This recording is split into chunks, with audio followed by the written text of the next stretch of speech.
പൊന്നാര ചങ്ങായിമാരെ ഒട്ടകർച്ചി കിട്ടുകയാണെങ്കിൽ ഒന്ന് ഉണ്ടാക്കി നോക്കിയിട്ട് അതേമാതിരി ഒരു രക്ഷയില്ല, അടിപൊളിയാണ്.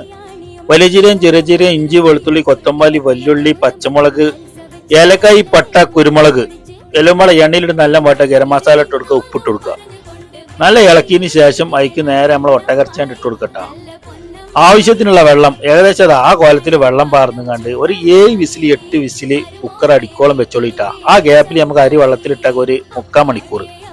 എന്നിട്ട് ആ ഇറച്ചി വെന്തതിന് ശേഷം കുക്കറിന് ഇറച്ചി കണ്ട് ഊറ്റിയെടുത്തുകൊണ്ട് അതിക്ക് ക്യാപ്സിക്കോന്റെ മുളകും, പച്ചമുളക്, ഉണക്കനാരങ്ങ, ഉപ്പ്, മാഗി ക്യൂബ് ആ വെള്ളത്തിൽ ഇട്ട് കൊടുക്കുക. മല്ലിച്ചപ്പ്, പൊതിന ഇട്ട് കൊടുക്കുക.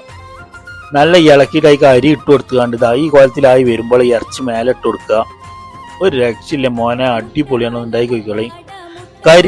കരിമണം വേണമെന്നുണ്ടെങ്കിൽ അതേമാതിരി അലുമിനിയം പോലെ ചെറിയ കരിക്കാണ്ട് ഇട്ട് കൊടുക്കുക. ഒന്ന് കത്തിച്ചുകാണ്ട് കുറച്ച് എണ്ണയും പാർന്ന് കൊടുത്താൽ അടിപൊളി റൈസ് എന്നിട്ട് ഒരു രക്ഷയില്ല. ഒട്ടക മന്തി ഒരു രക്ഷയില്ല. ഇറച്ചിന്റെ വേവ് ഒരു രക്ഷയില്ല. ഇറച്ചി ഇതിന്റെ വേവ് ഉണ്ടല്ലോ.